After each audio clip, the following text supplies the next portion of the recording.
നമ്മൾ ഇന്ന് കാണുന്ന മദീനത്തെ പള്ളി ഭൂമിയിൽ നിന്ന് കാണാവുന്നതിൽ വെച്ച് ഏറ്റവും സൗന്ദര്യമുള്ള, ഏറ്റവും അത്ഭുതകരമായ ഒരു സംഗതി ഉണ്ടെങ്കിൽ അത് മദീനത്തെ പള്ളിയാണ്. മസ്ജിദുൻ നബവി, ഹബീബായ റസൂലുള്ളാഹി സ്വല്ലല്ലാഹു അലൈഹി വസല്ലമ തങ്ങളുടെ റൗള ഷരീഫ് അടക്കം അടങ്ങുന്ന പച്ചക്കുബ്ബയുടെ പരിമളം വീശുന്ന മദീനത്തെ പള്ളിയാണ് ഇന്ന് ഭൂമിയിൽ വെച്ച് ഏറ്റവും കാണാവുന്നതിൽ വെച്ച് ഏറ്റവും വലിയ അത്ഭുതം എന്നുള്ളത്. ആ മദീനത്തെ പള്ളി സ്വഹാബികൾ പണ്ട് കാലത്തെ രാത്രി സമയങ്ങളിൽ നമസ്കരിക്കാൻ വരുമ്പോൾ വെളിച്ചം ഉണ്ടാവില്ല.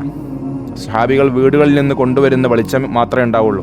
നമസ്കാരം കഴിഞ്ഞ് തിരിച്ചു പോകുമ്പോൾ അവരാ വെളിച്ചം കൊണ്ട് തിരിച്ചു പോകും. പിന്നെ മദീനത്തെ പള്ളി ഇരുണ്ട് കിടക്കുന്നൊരവസ്ഥയാണ്.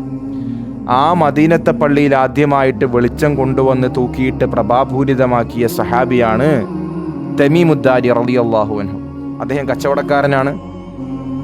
സിറിയയിൽ കച്ചവടത്തിന് പോയ സമയത്ത് ദമസ്കസിലെ ചന്തയിൽ നിന്ന് കിന്ദീലി എന്ന് പറയുന്ന ഒരു സംഗതി മേടിച്ചിട്ട് വന്നു. കിന്ദീലി എന്ന് പറഞ്ഞാൽ പണ്ട് കാലത്ത് വെളിച്ചത്തിന് വേണ്ടി നമ്മൾ ആളുകൾ ഉപയോഗിച്ചിരുന്ന റാന്തലിൻ്റെ ഒക്കെ വേറൊരു വേർഷൻ എന്ന് വേണമെങ്കിൽ പറയാം. എന്ന് വെച്ചാൽ പളുങ്കിൻ്റെ കുപ്പിയിൽ ജെയ്ത്തെണ്ണയൊഴിച്ച് തിരിവെച്ച് കത്തിക്കുന്നൊരു സാധനമാണ് ഈ കിന്ദീലി എന്ന് പറയുന്നത്. ആ കിന്ദീല് അത് കുറച്ചെണ്ണം മേടിച്ചിട്ട് വന്നു. മദീന പള്ളിയിൽ തൂക്കിയിടാൻ വേണ്ടിയിട്ട്, വെളിച്ചത്തിന് വേണ്ടി, പ്രകാശപൂരിതമാക്കാൻ വേണ്ടിയിട്ട് കുറച്ച് കിന്ദീല് മേടിച്ചിട്ട് വന്നു ബഹുമാനപ്പെട്ട സഹാബി തമീമുദ്ദാരി റളിയല്ലാഹു അൻഹു. അദ്ദേഹം ഇത് കൊണ്ടുവന്ന് ഒരു ദിവസം ഇത് 4 പുറം മദീന പള്ളിയുടെ ചുറ്റും ഇതങ്ങ് തൂക്കിയിട്ട് എണ്ണയൊഴിച്ച് തിരിവെച്ച് ഇതങ്ങ് കത്തിച്ച് മദീന പള്ളി ഇങ്ങോട്ട് പ്രകാശപൂരിതമാക്കി മാറ്റി. അള്ളാന്റെ റസൂൽ സല്ലല്ലാഹു അലൈഹി വസല്ലം മഗ്രിബ് നമസ്കാരത്തിന് വേണ്ടി പള്ളിയിലോട്ട് ഇങ്ങനെ കടന്നു വരുന്ന ഒരു രംഗമുണ്ട്. ഇതിങ്ങനെ കാണുക, മദീന പള്ളി പ്രകാശപൂരിതമായി നിൽക്കുന്ന മദീനത്തെ പള്ളി ഇങ്ങനെ കണ്ടപ്പോൾ അള്ളാന്റെ റസൂലിന്റെ മനസ്സും മുഖവും ഒരുപോലെ സന്തോഷിക്കുന്നത് സഹാബത്ത് അവിടെ നിന്ന് കണ്ടു. ഇത്രമേൽ സന്തോഷിച്ച ഒരു നബിയെ മുമ്പ് കാണാത്ത വിധം ഹബീബായ തങ്ങളുടെ മുഖത്ത് സന്തോഷത്തിന്റെ പുഞ്ചിരി വിടർന്നു എന്ന് സഹാബത്ത് നമ്മെ പഠിപ്പിക്കുന്നുണ്ട്. അങ്ങനത്തെ ഒരു അവസ്ഥ നബി തങ്ങൾക്ക് ഉണ്ടായി. വല്ലാത്ത സന്തോഷം. നബി തങ്ങൾ ചോദിച്ചു, ആരാണിത് ചെയ്തത്? ആരാണ് മദീനത്തെ പള്ളി ഇത്രമേൽ പ്രകാശപൂരിതമാക്കിയത്?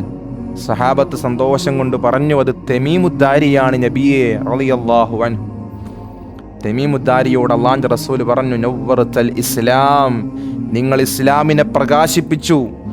നവ്വറല്ലാഹു അലൈക ഫിദ്ദുനിയ വൽ ആഖിറ, അള്ളാഹു നിങ്ങളുടെ ദുനിയാവും ആഖിറൊക്കെ പ്രകാശപൂരിതമാക്കട്ടെ എന്ന് നബി സല്ലല്ലാഹു അലൈഹി വസല്ലമ തങ്ങൾ ദുആ ചെയ്തു കൊടുത്തു തമീമുദ്ദാരി റളിയല്ലാഹു അൻഹുവിന്. അള്ളാഹുവിന്റെ റസൂലിന് സന്തോഷം അടക്കാൻ കഴിയാതെ വന്നപ്പോൾ നബി തങ്ങൾ ഒരു വാക്കുകൂടെ പറഞ്ഞു അവിടെ, അമാ ഇന്നഹു ലൗ കാനത് ലി ഇബ്ന ലസവ്വജ്തുകഹാ, എനിക്കൊരു പെൺകുട്ടി ഉണ്ടായിരുന്നുവെങ്കിൽ ഞാൻ ഈ തമീമുദ്ദാരി എന്നവർക്ക് വിവാഹം ചെയ്തു കൊടുക്കുമായിരുന്നു, നിക്കാഹ് ചെയ്തു കൊടുക്കുമായിരുന്നു. അത്ര സന്തോഷം വന്നു. ആ സന്തോഷത്തിന്റെ പുറത്ത് പറഞ്ഞു പോയതാ, എനിക്കൊരു പെൺകുട്ടി ഉണ്ടായിരുന്നെങ്കിൽ ഞാനത് ഈ തമീമുദ്ദാരി എന്നവർക്ക് നിക്കാഹ് ചെയ്തു കൊടുക്കുമായിരുന്നു. ഇത് കേട്ടപ്പോൾ ബഹുമാനപ്പെട്ട സ്വഹാബി നൗഫൽ ഇബ്നു ഹാരിസ് റളിയല്ലാഹു അൻഹു തൊട്ടടുത്ത് നിൽക്കുന്നുണ്ട്. അദ്ദേഹം പറഞ്ഞു, യാ റസൂലല്ലാഹ്, നിങ്ങൾ പുതിയാപ്പളയായിട്ട് സെലക്ട് ചെയ്ത ആളല്ലേ തമീമുദ്ദാരി എന്നവര്?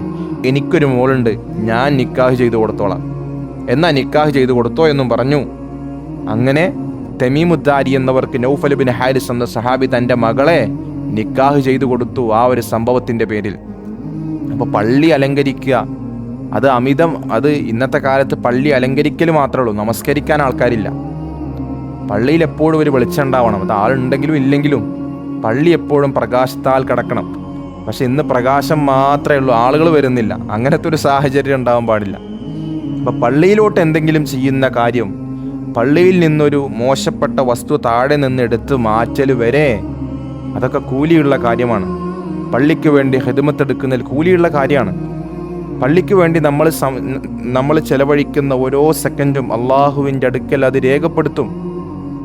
അത് നന്മയുടെ കൂട്ടത്തിൽ അത് രേഖപ്പെടുത്തും. നാളെ മഹ്ശറ വൻസഭയിൽ ഒരു കാവലായി ആ നന്മ നമുക്ക് മാറും. ഏത് നന്മ കൊണ്ടാണ് നമ്മൾ രക്ഷപ്പെടുക എന്നറിയില്ല. അതുകൊണ്ട് ചെയ്യാൻ കഴിയുന്ന നന്മകളൊക്കെ മാക്സിമം നമ്മളത് ചെയ്യാൻ വേണ്ടി ശ്രമിക്കണം. അള്ളാഹു അതിന് തൗഫീക്ക് നൽകി അനുഗ്രഹിക്കുമാറാവട്ടെ.